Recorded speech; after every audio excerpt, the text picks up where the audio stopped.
x k d k. For the feasibility, I just erase this. This is this, where I should explain A x k. X is an element in X and K is of course an element in K. So, A x k is actually here nothing but a real number for this rank 1 space, but is actually an element of the Lie algebra of some closed subgroup of G in general. Okay. So, what is happening here, you see that you can compare the situation with R n again. See, in R n, suppose I am taking f a radial function on R n, then I know that its Fourier transform is also radial. Okay. So, I am supposed to integrate with respect to this e power I lambda comma x real inner product, but that I can write like writing lambda equal to r omega, where omega is an element of S n minus 1 and r is a positive real number, then I can write it as omega comma x. Okay. Now, if I integrate with the radial function f x for minus I lambda x dx, as I said this is Fourier transform, but this has to be radial. So, it is not important to look at this omega, the Fourier transform will depend only on r. So, it will amount to integrating with respect to e power minus I r omega x d omega S n minus 1, where this is the surface measure of the sphere. Now, see, this is the thing which is phi lambda here. K by m is just like sphere, this is just like an inner product. K is here, the point on the sphere k by m, and this part is here.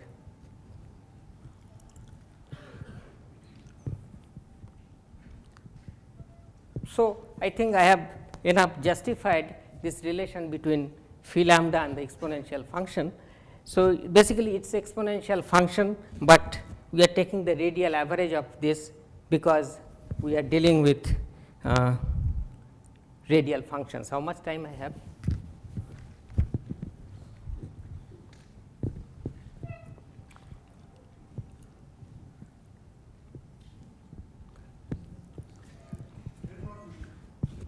Okay. So, let us quickly add a few things.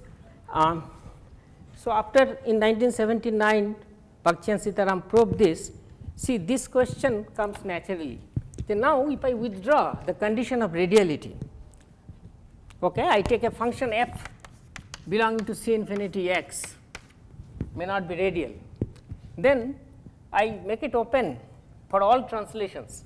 So, I take all g actions, all translations, let us call it again LAF, where A belonging to G, and then take the closure of this and let us call it VF.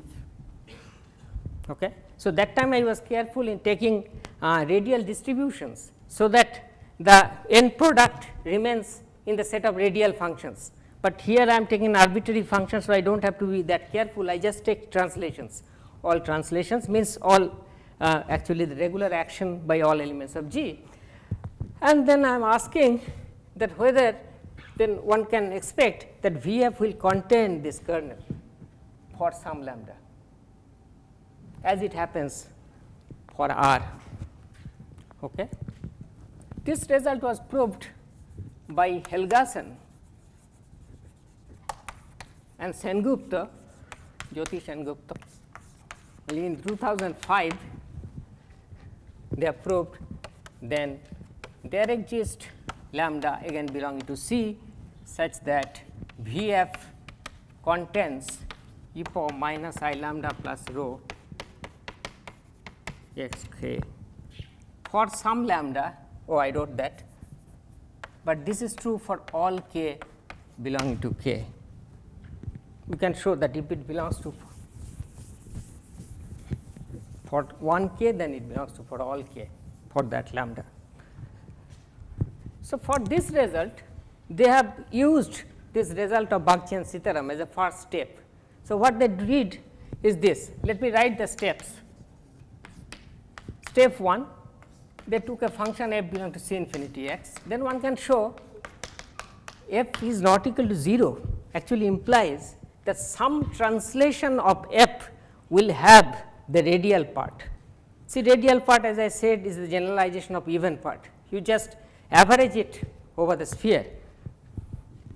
So, some translation say LA of f is not equal to 0 and radial part of LA of f is not equal to 0. Okay? Let us call this G or H. So, that is my first step. Now, in the next step we will use Bagchi's theorem.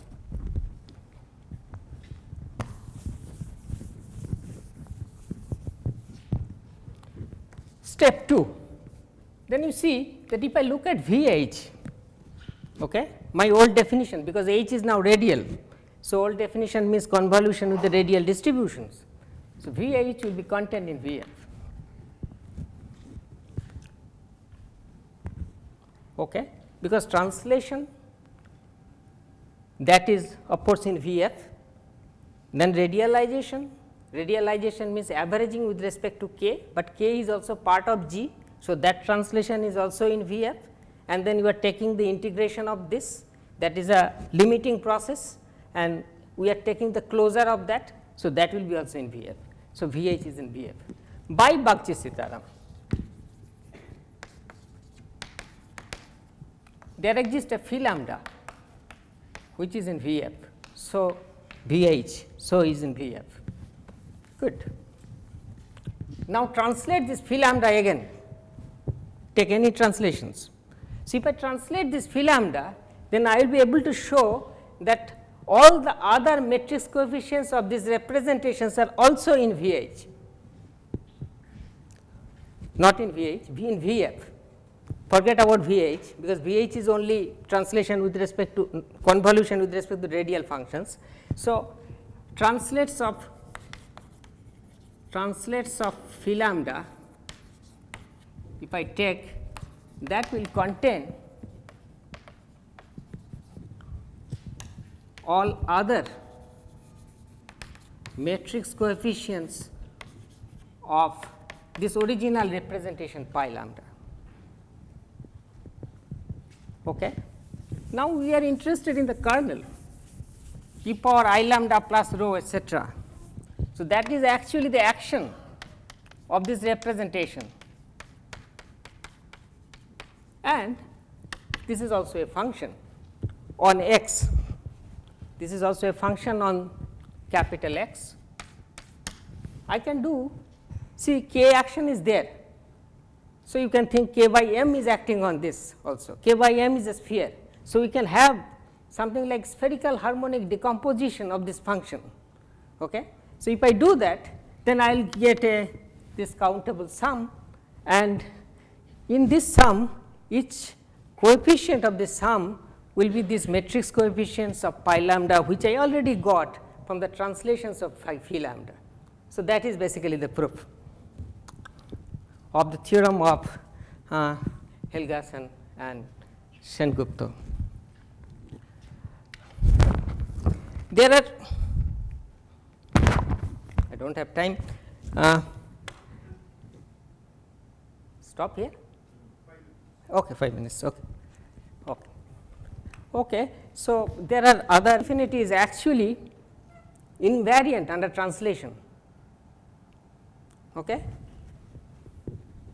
So, applying Bagchi's theorem and applying Helgason-Sengupta is now becoming equivalent. So, you apply anything.